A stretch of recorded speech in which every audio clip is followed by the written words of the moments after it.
那是11点去牙齿呢。你也是的。这个得吃下来都不热呢。你也是西安，你也是西安，你这辣的呢。可以的。哦，可以把头脱掉。哦，我天呐，侬哪个？哦，侬哪去走路去啊？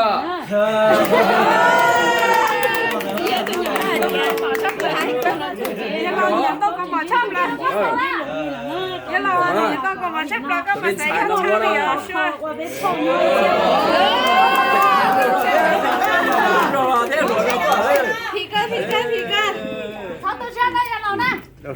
老太太不怕知道呀？哦，肉血菜。来边，肉血菜路。眼都长肿了。我那里谢谢牙齿呢。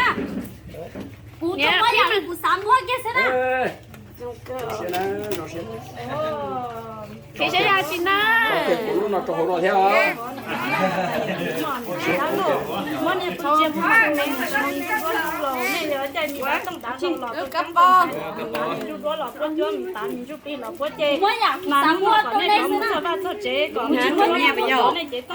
Ồ, lại lúc này trúng nhẹ nữa.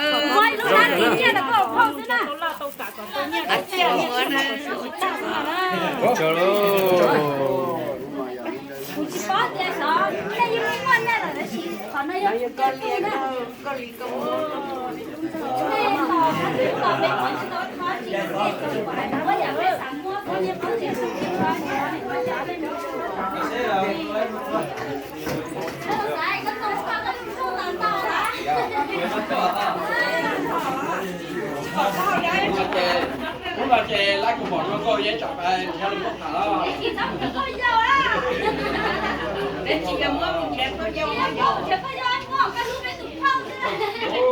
Lúc tiên lúc mà lúc tiên.